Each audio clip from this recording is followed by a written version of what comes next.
这是一个关于旅行的故事。道路无法抵达的地方，我们一同乘风而行。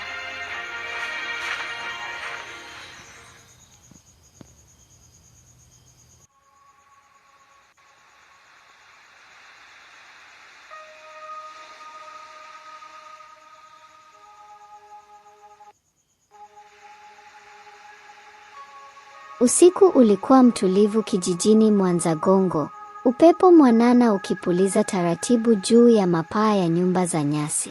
Mbali na kelele za vyura na nyigu wa usiku, kila kitu kilionekana kuwa katika hali ya kawaida. Lakini ndani ya moyo wa kijana mmoja, kulikuwa na mawimbi makali yasiyoonekana kwa macho. Tadeo alisimama nje ya nyumba yake ya matope na nyasi, macho yake yakiwa yameelekezwa gizani. Alikuwa na umri wa miaka 32, mwanaume wa miraba minne, mwenye ngozi yenye rangi ya udongo na macho yaliyojaa simanzi isiyoelezeka. Moyo wake ulikuwa umebeba chuki ya miaka mingi, chuki dhidi ya mwanamke mmoja tu, mwanamke aliyemwacha na kuvunja moyo wake vipande vipande. Natalia, alijisemea kwa sauti ya chini chini, akishika kitenge alichokuwa nacho mkononi, kitambaa ambacho Natalia alimwacha nacho miaka 10 iliyopita. Natalia, upendo wake wa kwanza, mwanamke aliyemwahidi maisha ya milele, lakini mwisho wa siku alimwacha kwa mwanaume mwingine. Ilikuwa fedheha kubwa kwa Tadeo. Kila mtu kijijini alimuonea huruma, lakini huruma hiyo haikumsaidia chochote. Miaka 10 ilipita, lakini kidonda kilizidi kuuma badala ya kupona. Usiku huu, Tadeo alikuwa amefanya uamuzi wa maisha yake. Uamuzi ambao ungebadilisha kila kitu. Aliamua kuwa, lakini sio ndoa ya kawaida, bali ndoa ya mkeka.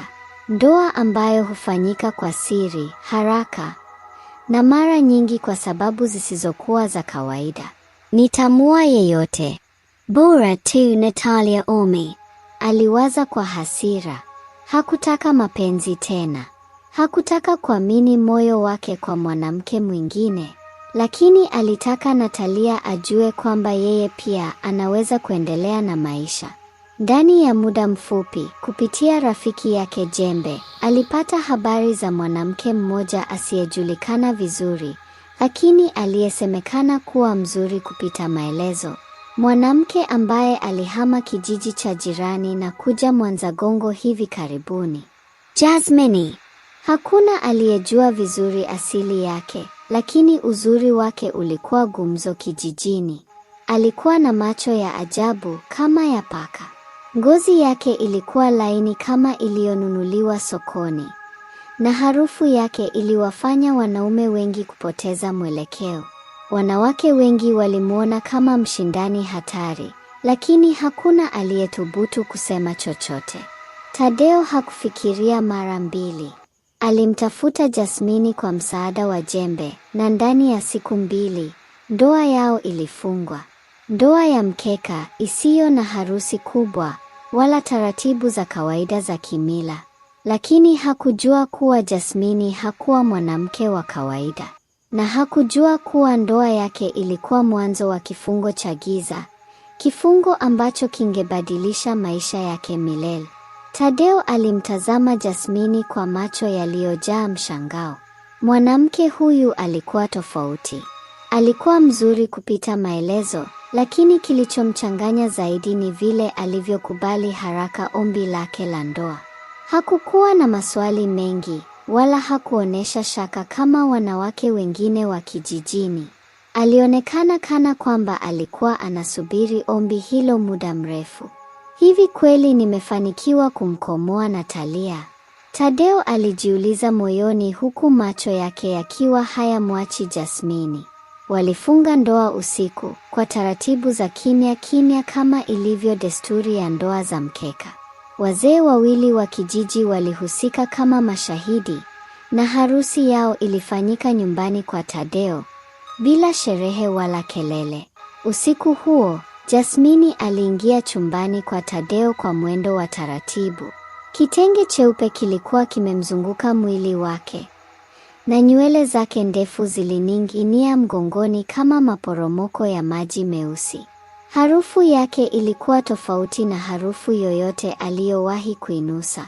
Ilikuwa ya kupumbaza akili, yenye kuvutia kupita maelezo. Tadeo alimiza mate. Mwanamke huyu hakika alikuwa wa kipekee. Alimvuta karibu, lakini kabla hajafanya lolote, Jasmini alimtazama kwa macho yale ya ajabu. Kisha akasema kwa sauti ya upole lakini yenye mamlaka. Tadeo, unapaswa kuelewa kitu kimoja kabla ya lolote.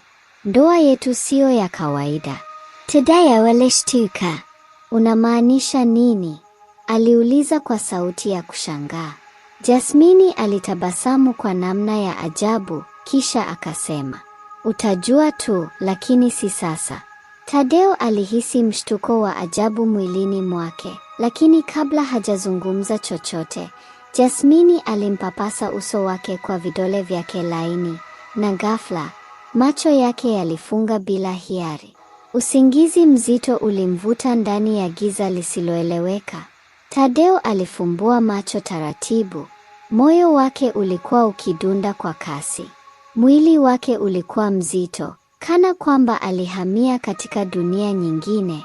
Aliinamisha kichwa chake taratibu na kugundua jambo la kushangaza. Hakuwa kitandani kwake. Badala yake, alikuwa amelala juu ya ardhi laini yenye utelezi, na harufu ya chumvi na bahari ilikuwa ikivuma hewani. Giza kilikuwa kimetanda kila upande, lakini mwanga hafifu wa buluu ulikuwa ukiangaza mithili ya nyota ndani ya maji. Hapa ni wapi? Aliwaza huku akijaribu kusimama. Miguu yake ilikuwa mizito, kana kwamba ilikuwa imemezwa na ardhi hii ya ajabu. Ghafla, alihisi mguso wa kitu baridi kwenye bega lake. Akajuka haraka, na hapo akamwona Jasmini. Lakini hakuwa yule Jasmini wa kawaida aliyemua usiku uliopita. Macho yake yalikuwa yakiangaza mwanga wa samawati, na nywele zake ndefu zilikuwa zikining'inia hewani kama kwamba hazina uzito. Ngozi yake ilikuwa ikitoa mng'ao hafifu wa rangi ya fedha. Jasmini, unafanya nini hapa? Tadeo aliuliza kwa sauti iliyokuwa na hofu ndani yake. Jasmini alitabasamu polepole, tabasamu lililojaa maana ya ajabu. Karibu nyumbani, mume wangu. Tadeo alihisi mwili wake ukisisimka. Kitu ndani yake kilimwambia kwamba hakuwa tena katika ulimwengu wa kawaida. Alitaka kukimbia, lakini miguu yake ilikuwa mizito. Alitaka kupiga kelele, lakini sauti yake haikutoka. Ghafla, Jasmini alinyanyua mkono wake na kupapasa uso wa Tadeo taratibu. Macho yake yaliangaza kwa nguvu zaidi, na kabla hajajua kilichoendelea, mawimbi makubwa ya giza yalipaa juu yao na kumfunika kabisa. Tadeo alifumbiwa macho ghafla. Alikuwa amelala kitandani mwake, mwili wake ukiwa mzito na jasho likimtoka. Alihema kwa nguvu, akijaribu kuelewa kama alichokiona kilikuwa ndoto au ukweli. Aliangaza macho yake chumbani. Jasmini alikuwa pale, amelala pembeni yake, akiwa na utulivu wa ajabu. Uso wake ulikuwa mnyofu, wenye mvuto wa kuvutia kupita maelezo. Lakini moyoni mwake, Tadeo alihisi kitu hakikuwa sawa. Aliyakumbuka maneno ya Jasmini. Karibu nyumbani, mume wangu.